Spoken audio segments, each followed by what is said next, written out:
হরিলালের পরিবার ছিল অত্যন্ত সুখী। সে গ্রামে গ্রামে গিয়ে লেহেঙ্গা বিক্রি করত। একদিন সন্ধ্যায় যখন সে লেহেঙ্গা বিক্রি করে বাড়ি ফিরছিল, তখনই রাস্তায় তার অ্যাক্সিডেন্ট হয় এবং সেখানেই তার মৃত্যু হয়। এই খবর যখন হরিলালের স্ত্রী সরস্বতী পায়, তখন তার পায়ের তলা থেকে মাটি সরে যায়। আপনারা এসব কি আজে বাজে বলছেন?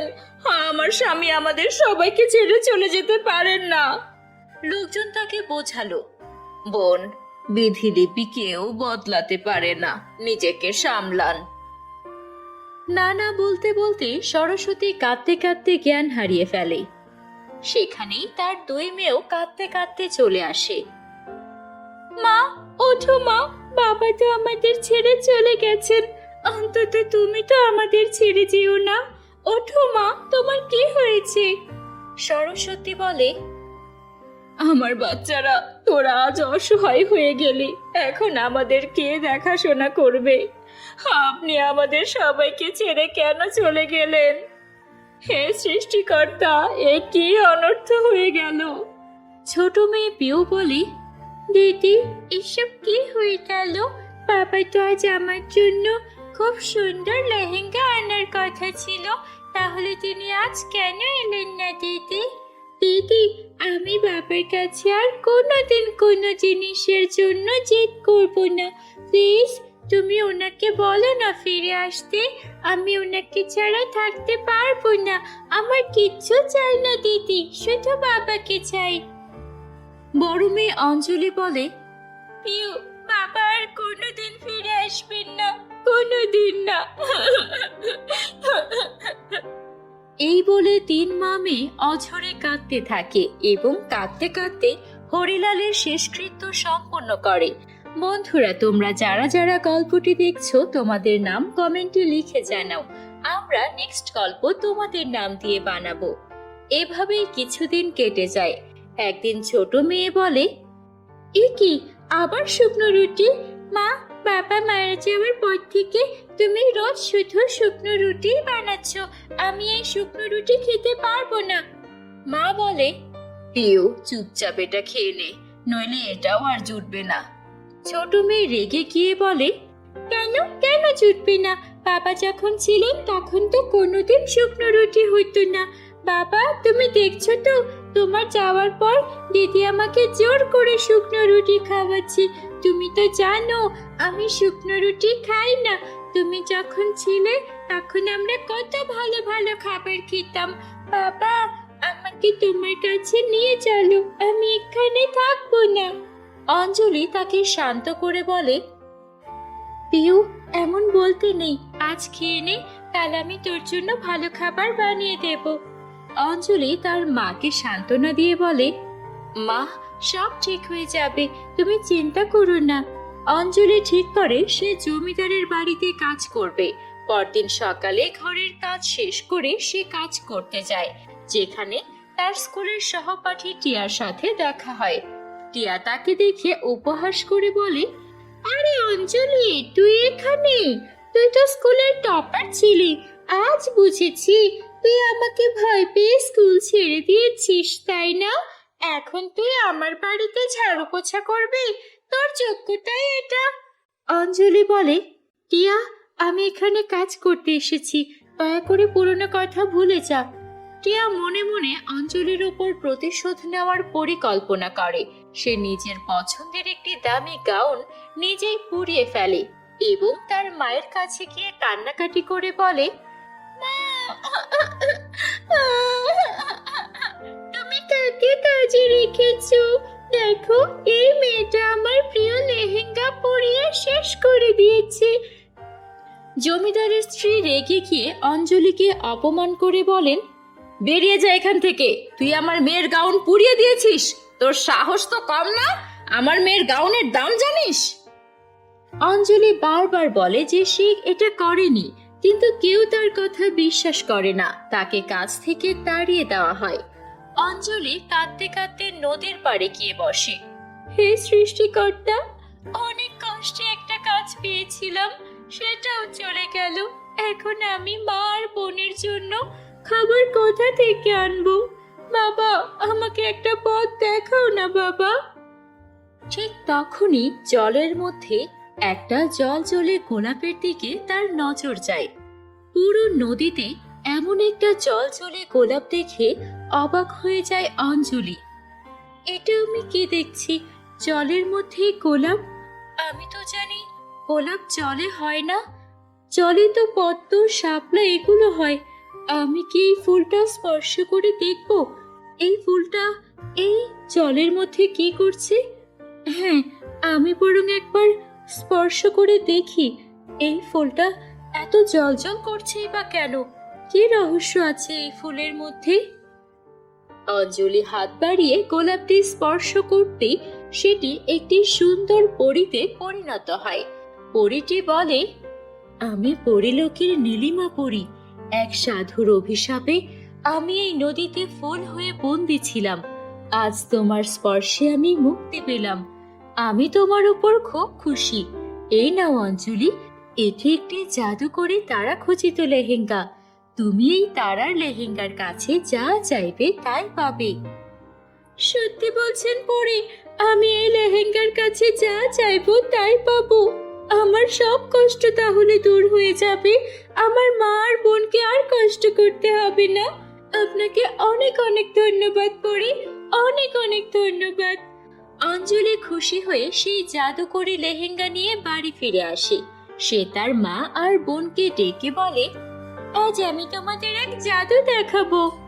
ছোট বোন বলে, দিদি তোমার জাদু দিয়ে একটি ভালো খাবার পাওয়া যাবে? আমার খুব খিদে পেয়েছে। অঞ্জলি তখন লেহেঙ্গাটিকে বলে, হে জাদুকরি তারার লেহেঙ্গা, আমাদের অনেক সুস্বাদু খাবার দাও, যেন আমার বোন পেট ভরে খেতে পারে, ওর যেন আর কোনো খিদে না লাগে। অঞ্জলির কথা শেষ হতেই সেখানে প্রচুর ভালো ভালো খাবার চলে আসে। মা আর তার ছোট বোন খুব খুশি হয়। অঞ্জলি তার মাকে পরি এবং জাদুকরি লেহেঙ্গার সব কথা খুলে বলে। তুই সত্যি বলছিস মা?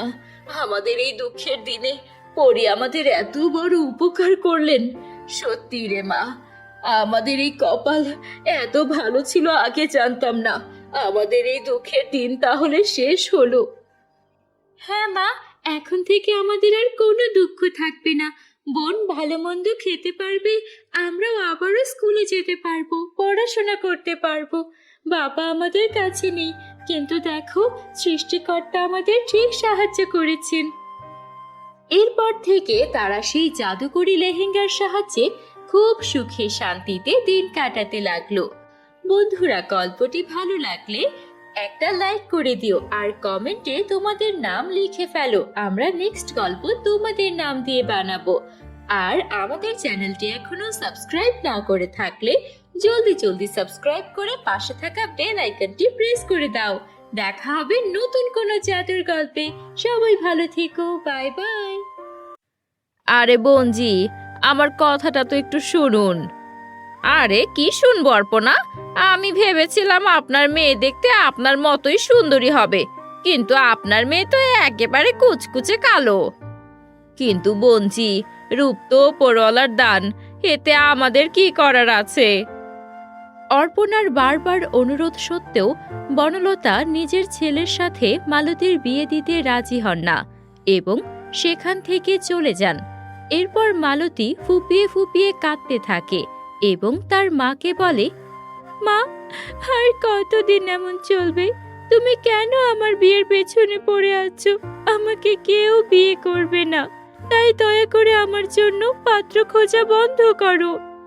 মালতী কথা বলতেই তার ছোট বোন দিশা কলেজ থেকে বাড়ি ফিরে আসে এবং বড় বোনের কথা শুনে বলে, চলো, অন্তত তুমি জানতে তো পারলে যে তোমার বিয়ে আর কখনোই হবে না, তাই এবার এই রোজকার নাটক বন্ধ করো। কথা বলে দিশা নিজের ঘরে চলে যায়। ছোট বোনের কথায় মালতীর খুবই কষ্ট লাগে, কিন্তু তার করারই বা কি ছিল? বন্ধুরা, তোমরা যারা যারা গল্পটি দেখছো তোমাদের নাম কমেন্টে লিখে জানাও। আমরা নেক্সট গল্প তোমাদের নাম দিয়ে বানাবো। অন্যদিকে অর্পণা তার মেয়ে মালতীর জন্য এদিক ওদিক ঘুরে সম্বন্ধ খুঁজতে থাকে। একদিন অনিমা নামে এক মহিলা তার দুই ছেলে বিশাল আর অমিতকে নিয়ে অর্পণার বাড়িতে আসে। এবং দুই ছেলের সাথে অর্পণার দুই মেয়ের বিয়ে ঠিক করে দেয়। কয়েক মাস পরেই ধুমধাম করে মালতী ও দিশার বিয়ে হয়ে যায় এবং তারা হাসি খুশি শ্বশুর বাড়ি চলে যায়। কিন্তু সেখানেও দিশা মালতীকে ছোট করার কোনো সুযোগ ছাড়ে না। সে মনে মনে বলে, মনে হচ্ছে শাশুড়ি মা আমার এই কালো কুৎসিত বোনকে একটু বেশি পছন্দ করছেন। আমাকে যে কোনোভাবে হোক শাশুড়ি মাকে নিজের দিকে টানতে হবে, তবেই আমি এই পুরো সংসারে রাজত্ব করতে পারবো। সেই দিন থেকে দিশা তার শাশুড়ির কান ভাঙাতে শুরু করে এবং নিজের বোন মালতীর বিরুদ্ধে উস্কানি দেয়। ফলে অনিমার ব্যবহার মালতীর প্রতি ধীরে ধীরে বদলে যায়। একদিন তিনি বলেন, আরে অলক্ষী, যখন দেখি তখনই ঘরে শুয়ে আরাম করছিস। ঘরের সব কাজ কি তোর মা এসে করে দিয়ে যাবে? মালতী বলে, মা, আজ আমার শরীরটা ভালো লাগছে না, তাই ঘরের কাজ করতে পারবো না। আপনি বরং দিশাকে বলে দিন, এমনিতেও তো রোজ আমিই সব কাজ করি। দিশা পাশ থেকে বলে, দেখছেন মা, দেখছেন, ও আপনার সামনেও কত মুখে মুখে তর্ক করছে, আপনার কথা কেমন অবজ্ঞা করছে। অনিমা রেগে গিয়ে বলেন, দিশা একদম ঠিক বলছে। তুই দিন দিন খুব ফাঁকিবাজ হয়ে যাচ্ছিস। আমার বাড়িতে তোর মতো কুঁড়ে বউয়ের কোনো জায়গা নেই। তুই এখনই আমার বাড়ি থেকে বের হয়ে যা। এই বলে অনিমা মালতীর হাত ধরে তাকে বাড়ি থেকে বের করে দেন। সেই সময় মালতীর স্বামী অমিত কাজের সূত্রে শহরের বাইরে ছিল, তাই সে এসবের কিছুই জানত না। মালতী একা এদিক ওদিক ঘুরতে থাকে। হঠাৎ বনের মধ্যে সে একটা ভাঙাচোরা কুঁড়ে ঘর দেখতে পায়। মালতী বলে, জানি না এই ঘর কার, কিন্তু আপাতত এই ঘরে থাকা ছাড়া আমার আর কোনো উপায় নেই। মালতী সেই কুঁড়ে ঘরে থাকতে শুরু করে। অনেকদিন না খেয়ে থাকায় সে খুব দুর্বল হয়ে পড়ে। সে কাজ খোঁজার সিদ্ধান্ত নেয় এবং গ্রামের মোড়ল মশাইয়ের বাড়িতে পরিষ্কার পরিচ্ছন্নতার কাজ শুরু করে। এতে সে একবেলার খাবার আর কিছু টাকা পেত, কিন্তু সেই টাকায় সংসার চালানো কঠিন ছিল। একদিন মালতী ভাবল, কতদিন এভাবে মানুষের বাড়িতে কাজ করব, কেননা আমি নিজের কোনো কাজ শুরু করি। আমি তো পার্লারের কাজ খুব ভালো জানি, কিন্তু পার্লার খোলার জন্য মোড়ল মশাইয়ের কাছ থেকে কিছু টাকা ধার নিতে হবে। মালতী মোড়ল মশাইয়ের কাছ থেকে টাকা ধার নিয়ে একটা ছোট পার্লার খোলে, কিন্তু অনেক দিন কেটে গেলেও তার পার্লারে কেউ আসে না। একদিন কিছু মেয়ে পার্লারের সামনে দাঁড়িয়ে বলাবলি করছিল, আরে দেখো, এই কালো মহিলাটার পার্লারে কে যাবে? কে জানে ও মানুষের কেমন মেকআপ করে। ও যখন নিজের চেহারায় কোনো সৌন্দর্য আনতে পারছে না, তখন অন্যদের কি করবে? অন্য এক মেয়ে বলে, ঠিক বলেছিস, ওর মুখ দেখলেই তো ভয় লাগে, কত কালো আর কুৎসিত। আজকাল যে কেউ পার্লার ঘুরে বসে যায়। মেয়েদের কথা শুনে মালতীর খুব মন খারাপ হয়। সন্ধ্যায় কুঁড়ে ঘরে ফিরে সে দুঃখ ভরা মনে বলে, হে সৃষ্টিকর্তা, তুমি আমাকে এত কালো করে কেন বানালে? এই কালো রঙের জন্য আমার পার্লারেও কেউ আসতে চায় না, সবাই আমার পেছনে নিন্দা করে। যদি সময় মতো মোড়ল মশাইয়ের টাকা শোধ করতে না পারি, তবে আমাকে গ্রাম ছেড়ে চলে যেতে হবে। মালতী ফুপিয়ে কাঁদতে শুরু করে। হঠাৎ পুরো ঘরে একটা আলো ছড়িয়ে পড়ে এবং তার সামনে এক সুন্দরী পরী আবির্ভূত হয়। পরী বলে, ভয় পেও না মালতী, আমি এক পরী, আর এই কুঁড়ে ঘরটিও আমারই তৈরি। আমি তোমার সম্পর্কে সব জানি, তাই আজ তোমাকে সাহায্য করতে এসেছি। এই দুনিয়ায় কালো হওয়াটা যেন একটা অপরাধ হয়ে দাঁড়িয়েছে, কিন্তু এটা সত্যি নয়। তুমি দেখতে কালো হতে পারো, কিন্তু তোমার মন দুধের মতো পরিষ্কার। তাই আমি তোমাকে এক জাদুকরী শক্তি দিতে চাই। এই বলে পরে মালতীর হাত স্পর্শ করতেই চারিদিকে সোনালি আলো ছড়িয়ে পড়ে এবং মালতী দুধে আলতা ফর্সা হয়ে যায়। পরী বলে, মালতী, আজ থেকে তোমার হাতে জাদুকরী শক্তি আছে। তুমি যদি কোনো মানুষের মুখ স্পর্শ করো, সে পরীর মতো সুন্দর হয়ে যাবে। এতে তোমার পার্লার খুব ভালো চলবে। মালতীর খুব আনন্দ হয় এবং সে পরীকে হাত জোড় করে ধন্যবাদ জানায়। পরদিন মালতী যখন পার্লারে যায়, তখন রিয়া নামের এক কালো মডেল মেয়ে তার কাছে আসে এবং বলে, শোনো, আমার খুব ভালো মেকআপ করে দাও, আর আজ আমার একটা মডেলিং শো আছে। মালতী বলে, ঠিক আছে ম্যাম, আপনি বসুন, আমি আপনার মেকআপ করে দিচ্ছি।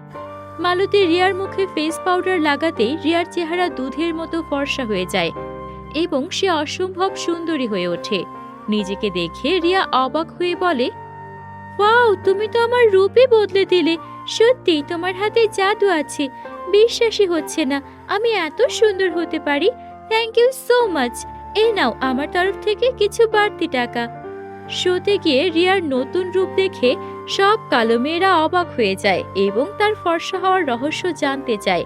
রিয়া তাদের মালতীর পার্লারের কথা বলে দেয়। পরদিন থেকেই মালতীর পার্লারে কালো মেয়েদের ভিড় জমে যায়। মালতী একে একে সবার চেহারা ফর্সা করে দেয় এবং তার পার্লার পুরো গ্রামে বিখ্যাত হয়ে যায়। তার অনেক আয় হতে থাকে। অর্পণা আর দিশা যখন এই খবর জানতে পারে তখন তারা নিজেদের ভুলের জন্য অনুতপ্ত হয়। তারা মালতীর পার্লারে এসে ক্ষমা চায়। শাশুড়ি অনিমা বলেন, বৌমা, আমাকে ক্ষমা করে দাও। আমি না বুঝে তোমার মনে অনেক কষ্ট দিয়েছি। এখন আমি আমার ভুল বুঝতে পেরেছি। দিশাও বলে, দিদি, আমাকেও ক্ষমা করে দাও। আমি সব সময় তোমার গায়ের রং নিয়ে মজা করেছি। মালতী শান্তভাবে বলে, আপনাদের ক্ষমা চাওয়ার কোনো প্রয়োজন নেই। আমি এখন আমার জীবনে খুব খুশি। যা হয়েছে তা ভুলে যান এবং আমাকে আমার মতো করে বাঁচতে দিন। মালতীর কথা শুনে তার শাশুড়ি ও বোন সেখান থেকে চলে যায়। কয়েকদিন পর মালতীর স্বামী অমিত শহর থেকে ফিরে আসে এবং মায়ের ব্যবহারের কথা শুনে তার খুব খারাপ লাগে। সে তার স্ত্রী মালতীর সাথে একটা বড় বাড়ি কিনে হাসি খুশিতে আলাদা থাকতে শুরু করে। বন্ধুরা, গল্পটি ভালো লাগলে অবশ্যই লাইক করে দিও। আমাদের চ্যানেলটি এখনো সাবস্ক্রাইব না করে থাকলে জলদি সাবস্ক্রাইব করে ফেলো। Bye bye.